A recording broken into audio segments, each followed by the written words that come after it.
And joining us now, Republican Senator Rand Paul of Kentucky. Senator, great to see you and great to have you here today.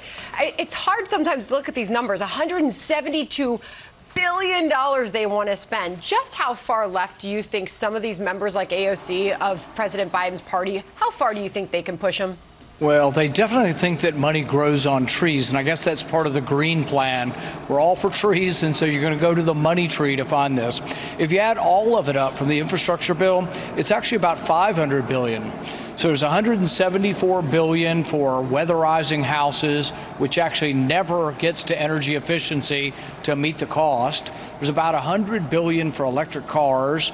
There's $10 billion for some kind of army of climate change people, some kind of climate core youth, which I think has connotations in a history of our world and European history of these, sort of government-informed youths out there marching for things that the government tells them to do. I think all of it's horrendous, but the biggest problem is the financial drain on the country and the future of our country by spending so much money we don't have.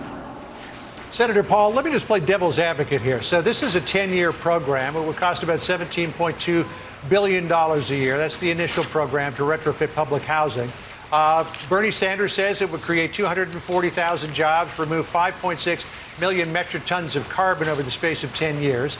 Again, to play devil's advocate, if done right, isn't this the sort of infrastructure that we should be investing in? Well, building pyramids would create jobs. So, I mean, it's really, should the government be deciding where we use our dollars and where they're spent and where the jobs created, or should the marketplace? In the marketplace, we vote.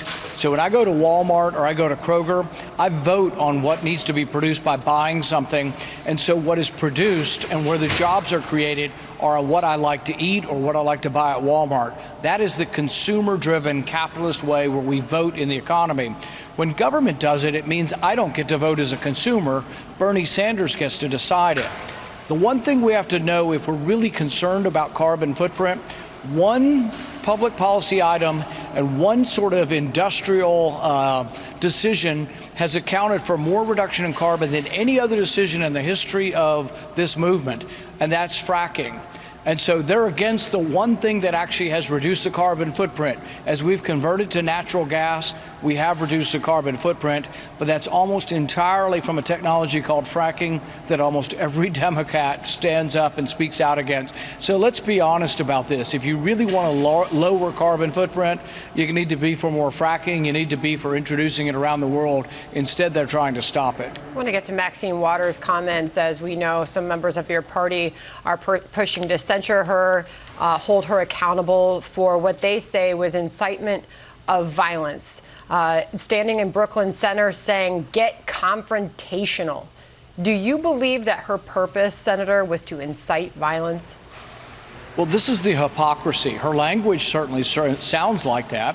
What her intentions are, I don't know, but her language sounds incendiary. And this is what I kept pointing out for all these hypocrites on the Democrat side who came after President Trump and said, go fight for your country, that your voices be heard, and march peacefully, that somehow that was some extraordinary call to violence. When she's saying get up in the face, Cory Booker said the same thing, get up in their face of these congresspeople. Chuck Schumer goes to the Supreme Court and says, hit them like they've never felt it before. A very visual and violent sort of metaphor, hit them like they've never felt it before, specifically naming two justices. Yes, the Democrats are hypocrites for this, but they do need to tone it down, because the thing is we have cities on fire, we have police stations being burned, we have not just a few people killing, we have dozens and dozens and dozens of people being injured, police officers, people being killed in the riots in our cities. And yes, she needs to tone it down. In the time we have left, Senator Paul, let me draw on your medical experience here. More than half of all adults in the United States have received at least one dose of a COVID vaccine. When, in your estimation, can we start to get back to normal? Now, yesterday, last week, a third of the public has had this naturally. A third, about 100 million people, 32 million officially, but by the CDC's estimates, at least 2 times more that have been recorded as having it, had it and didn't know they had it. That's 100 million people. We now have over 100 million people who've been inoculated. When you combine natural immunity from having it naturally plus vaccinated immunity, we are at a point where we can get back to normal. And by all means, encourage people to get vaccinated by telling them when you're vaccinated and you have immunity, you can throw away your mask and you can start going to church. Don't listen to Fauci. Don't listen to Biden. Get out and live your life. Get vaccinated if you haven't already had it. And if you've already had it, get back to normal life. So it's a big statement. I think we're just at this point where we all just wonder when things change where we are. Admiral Giroir was joining us last hour, and he says, well, in Texas, things are kind of back to normal. It's all these other states that are still, masks up and dealing with this at a different level. Senator, most people are discounting the advice of Fauci and Biden already. They're doing what they want to do. They're smiling. They've been inoculated, and they're living their life. Americans aren't going to wait for the government to tell them what to do. But do you think that's going to be the turning point when Dr. Fauci is finally willing to say something that we can get our lives back to normal? Do you think that Americans will lean on that? Look, I was just in Florida for a week. I've been in Texas visiting family. They're not waiting for Dr. Fauci. They've discounted him as an elitist who really isn't giving good advice and who really isn't even following the science of his own institute. So, no, I think his advice has been discounted. We don't need to wait for him.